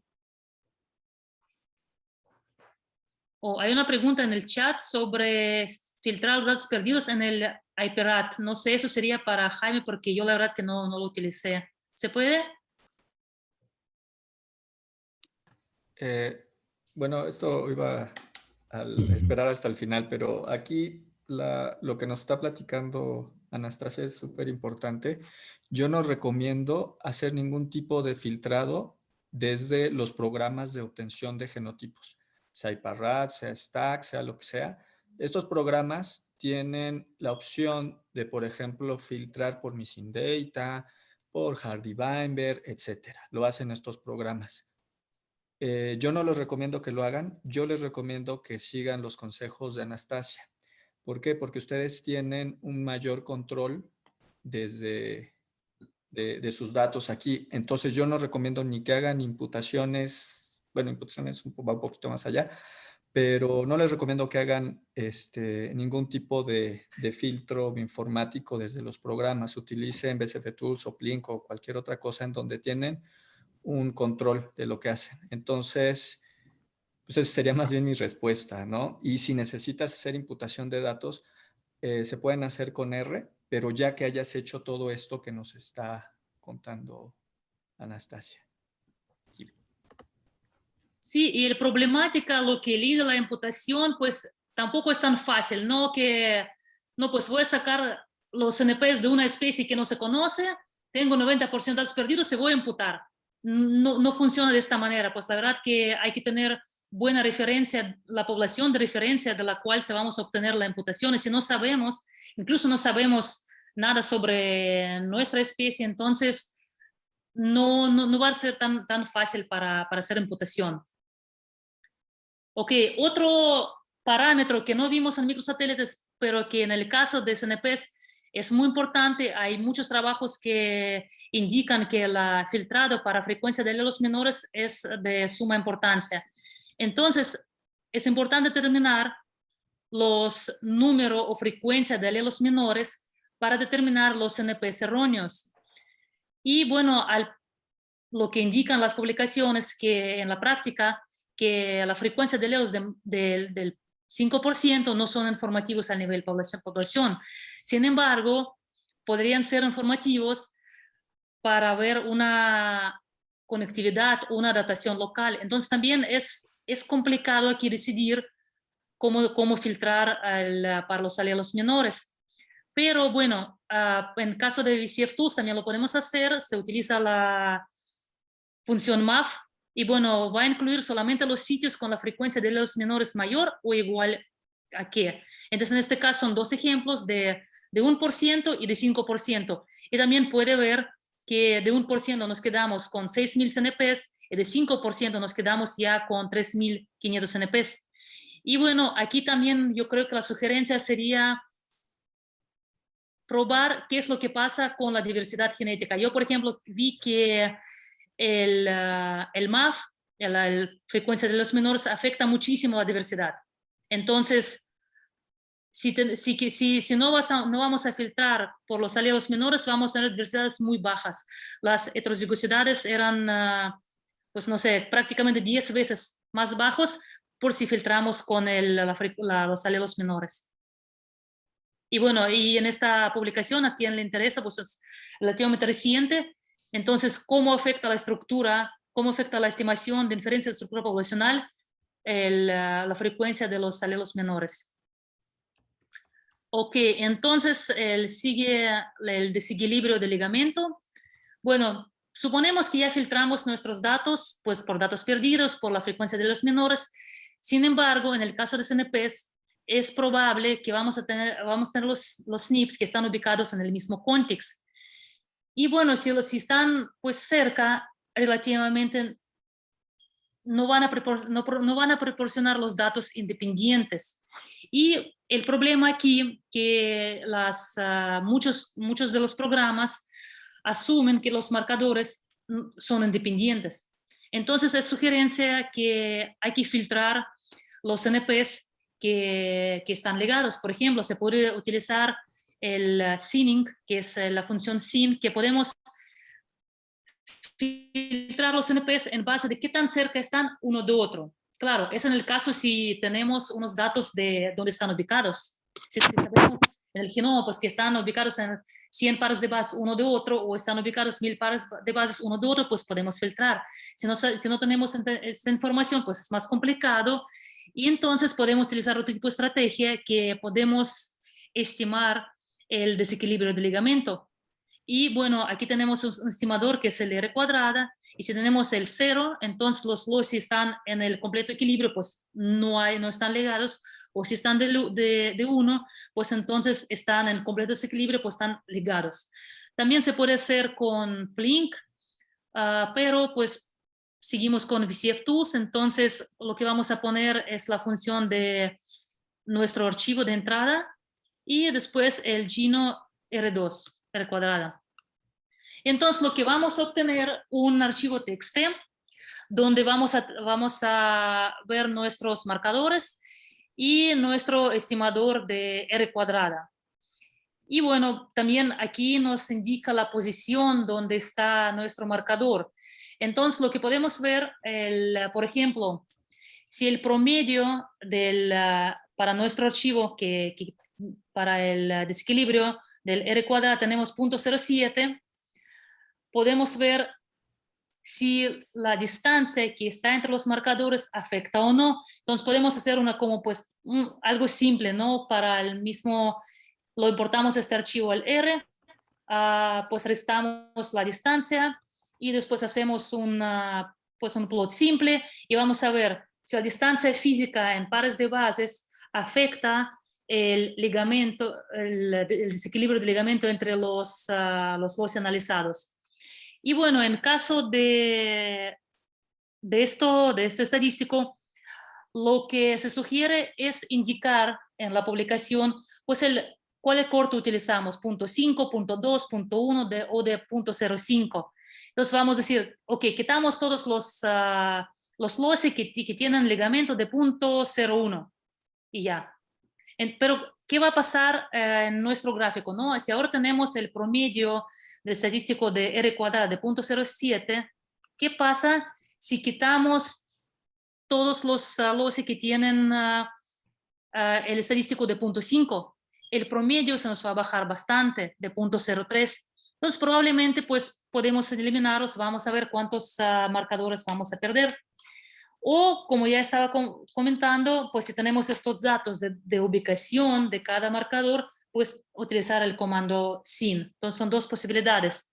O estimamos R cuadrada y determinamos como, pues, bueno, de por aquí por abajo, todo, o por arriba todo se lo quita, o utilizamos el comando sin. Todo va a depender de si los NPs están llamados de nuevo o tienen una referencia. En el caso de las palmas, pues la referencia no está tan buena y no funciona tan bien el sin, porque no está Daniel de cromosoma, no está bien claro cómo está la distancia. Entonces, pues la sugerencia es utilizar el R cuadrada. Y bueno, ¿qué factores afectan el desequilibrio del ligamento? Ya vimos en el caso de los microsatélites, pero aquí en el caso de SNPs, pues por un lado tenemos la recombinación. Entre más recombinación, más rápido se decae el desequilibrio. Y por otro lado tenemos la deriva genética. Si en las poblaciones más pequeñas, las asociaciones van a aparecer pues con más frecuencia. Y por otro lado, si tenemos la endogamia va a incrementar el desequilibrio, entonces vamos a tener más los ligados. Entonces tenemos que ver qué especie analizamos, que es especie que está autofertilizando o pues no está autofertilizando, y si hay endogamia o no hay endogamia, pues también todo va a depender. Y bueno, en nuestro Hardy-Weinberg otra vez, entonces pues ya está la práctica común para todos los tipos de marcadores. Tenemos que probar si están o no en el equilibrio de Hardy-Weinberg. Si hay desviaciones significativas, pues son unos errores o pues algo es lo que pasa con nuestras poblaciones. Por ejemplo, que tenemos la estructura y no sabemos. Entonces, las muchas causas posibles, ¿no? Lo que vimos en el caso de los microsatélites, que si analizamos todo junto y analizamos cada población por separado, pues qué es lo que pasa, se cambia, pues un abismo, ¿no? Si todos están fuera de equilibrio y pues ahora todos están dentro del equilibrio. Entonces podemos analizar utilizando el mismo VCF Tools, nuestros datos, si están o no nuestros marcadores dentro del equilibrio de Hardy-Weinberg. Entonces vamos a generar un archivo de texto. También lo podemos pues importar en el R para visualizar lo que es lo que pasa. Aquí nos interesa la columna que es el PHWE, que es la probabilidad de equilibrio de Hardy-Weinberg. Entonces, si sumamos cuántos marcadores están fuera de equilibrio de Hardy-Weinberg, pues tenemos 2000 marcadores fuera de equilibrio de Hardy-Weinberg. Sin embargo, aquí tenemos un problema que tenemos muchas muestras. Entonces, tenemos que ajustar nuestro valor de P por las muestreo múltiple. Entonces, si utilizamos el ajuste por el Bonferroni, pues vamos a tener ya 670 CNPs fuera de Hardy-Weinberg. Pero si recuerdan nuestros datos, pues tenemos dos supuestas especies. ¿Y qué tal si estas dos especies pues son muy distintas, tienen frecuencia de los distintos y por eso tenemos que algunos de los marcadores están fuera de Hardy-Weinberg? Entonces, pues hay varios problemas, hay varias cuestiones que pueden inferir sobre la estimación del equilibrio. Y bueno, aquí lo que les decía que es el problema con pruebas múltiples. Entre más muestras hacemos, el error de tipo 1 o falsos positivos se va a incrementar. Entonces, si tenemos miles de los marcadores, es muy probable que vamos a encontrar los falsos positivos. Entonces tenemos que hacer el ajuste a nuestro valor de P. Ya no va a ser de 0.05, pues sino va a variar. Y bueno, el más utilizado Bonferroni, si no hay otros que son mejor ahora que el Bonferroni, pues todos se pueden usar. También es la función en el R que se llama P-adjust. Metemos nuestros datos, nuestros valores de P, después vamos a especificar cuál método utilizamos y vamos a tener el archivo de salida que nos va a dar nuestros valores de P. Y bueno, por otro lado también tenemos decidir, y como no hay un consenso de qué tanto desviación se puede tolerar, pues tenemos que decidir basándose en nuestra experiencia, nuestros datos, y ver realmente pues qué es lo que estamos sacando de nuestros datos. Bueno, después que ya hicimos el filtrado, vamos a proceder a algunos estadísticos de calidad. Por ejemplo, el depth o la profundidad. Podemos hacerlo por individuo o por el marcador. Entonces aquí en el primer archivo vamos a utilizar VCF Tools y la función es el depth para obtener la profundidad promedia por individuo. Aquí podemos ver los individuos. El individuo, por ejemplo, 11 tiene 3000 CNPs y la profundidad promedio son 50. Y de misma manera podemos estimar la profundidad para los marcadores. Aquí tenemos mucho más la variación, que tenemos que algunos tienen 128, otros tienen, no sé, 6, 3. Hay mucho más variación en la profundidad para los marcadores.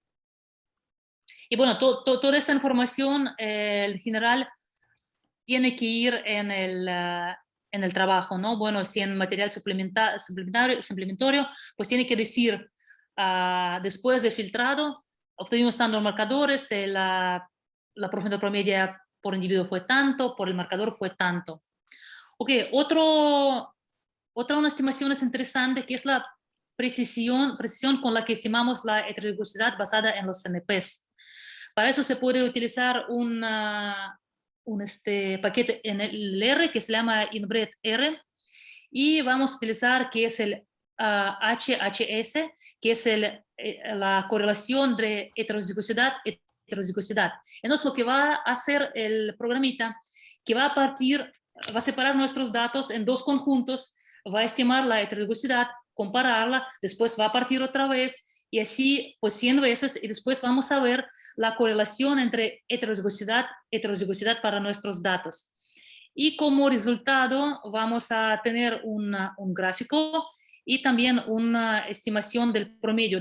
En este caso, para datos de Las Palmas, tenemos 79 individuos, 1900 marcadores, y la estimación de HHC es de 84%. Aquí es difícil de decir, bueno, 84% es bueno, es malo, pero dentro del programa viene estimación para CNPs y para los microsatélites. Entonces, si se hace lo mismo para los microsatélites, pues se obtiene como 2%. Entonces, se podría decir que la heterozigosidad que estamos estimando es confiablemente representa toda heterozigosidad al genoma que tenemos. Ok, entonces, bueno, ya terminamos nuestros filtrados, ya terminamos ver algunos estadísticos de calidad como la profundidad o la estimación de la correlación entre heterozigosidad. Podemos pasar ahora al análisis de estadísticos básicos o estadísticos del resumen. Si hay algunas dudas hasta este punto.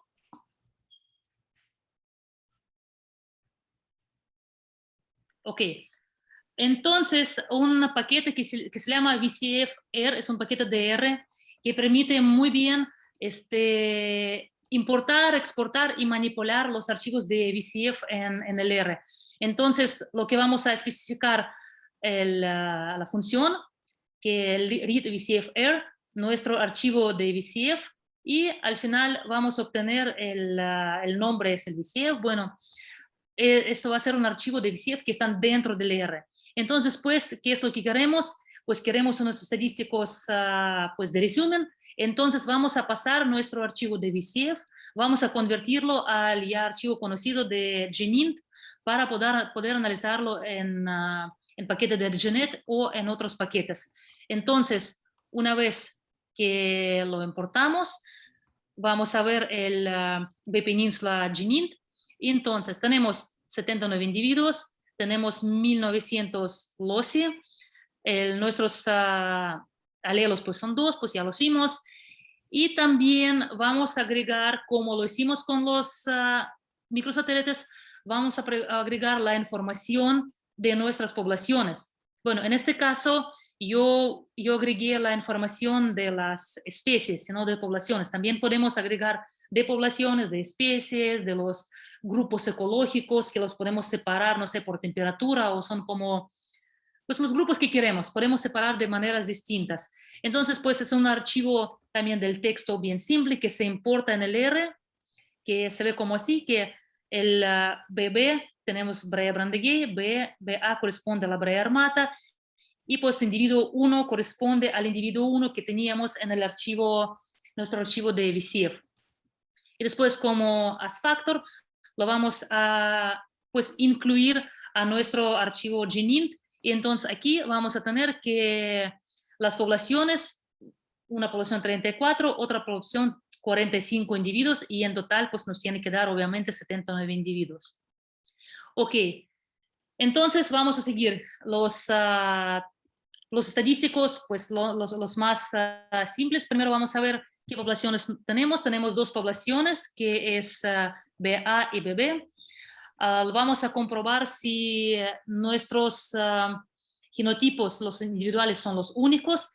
Por ejemplo, si tenemos una especie que es clonal, probablemente que vamos a tener clonas, o si cometimos un error al momento de meter la misma muestra con dos nombres distintos, pues podemos verificar esto. Entonces,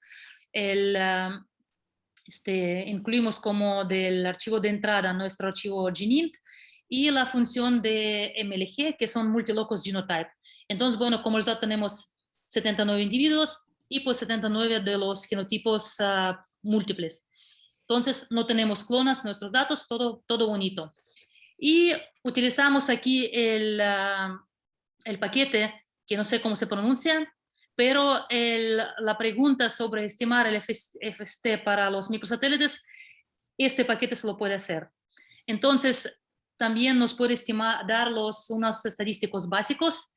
En este caso, pues lo corremos, la función Basic Stats, nuestro archivo del GNINT, BGNINT, y que deploy de que es true. Entonces vamos a obtener pues los datos de heterozigosidad observada y esperada. Podemos hacer lo mismo que hicimos con los microsatélites. Los vamos a separar por población y hacer un gráfico simple de barras. Podemos ver que BA, Brea armata, BB, Brea Brandeguet, y dos colores para observado y esperado. Entonces podemos ver que en realidad nuestros datos, nuestras especies tienen heterozigosidad parecida. Sin embargo, al parecer hay diferencia entre observado y esperado para la heterozigosidad. También podemos estimar el índice de endogamia, que es FIS. Podemos ver que es pues bastante alto. Probablemente hay problemas de filtrado, o simplemente no están bien separados nuestras poblaciones. Ahorita lo vamos a ver. Pero también es parecido para las dos especies. Ok, entonces seguimos con lo que vimos: estimación de heterozigosidad y FIS, la endogamia por población. Sin embargo, si queremos hacer por el individuo, porque es más fácil después manipular los individuos y separarlos por las poblaciones, por los grupos o por especies, lo que queremos. Entonces, vamos a estimar el multilocus, el heterozigosity de multilocus, que su definición es el número de loci heterozigotos por cada individuo por el número de los loci que están presentes en el mismo individuo. Entonces tenemos la estimación de 0.5, significa que el % de los loci en el individuo dado son heterozigotos. Entonces, esta estimación también se hace el programa InBreedR, que utilizamos ahí para estimar la correlación entre heterozigosidad. Pues simplemente ponemos nuestro archivo y pues la función MLHC, y aquí vamos a obtener pues nuestros datos por cada individuo de heterozigosidad. Entonces, individuo 1 pues tiene 19.5% de los loci en el individuo número 1 son heterozigotos. Por otro lado, tenemos otros paquetes. Bueno, llegamos ya al ¿cómo se llama?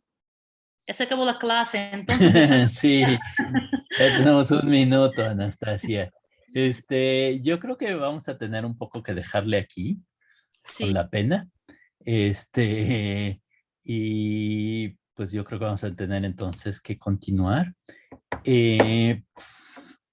No sé si tenemos alguna práctica de esto de cómo tratar los SNPs, Jaime. Yo creo que sí, porque yo creo que ahorita muchos de ustedes han de estar un poco aterrados. Entonces es complicado, pero los pasos más o menos son lógicos. Entonces yo creo que estaría muy padre pensar en algún ejercicio, ¿no? Pero bueno, Anastasia, yo creo que vamos bien. Yo estoy muy contento, pero sí hay muchísimos detalles y cosas que vale la pena a lo mejor que veamos para la próxima clase. Entonces, Jaime, pues como siempre, it always takes longer. Vamos a tener que seguir, yo creo que Anastasia el jueves.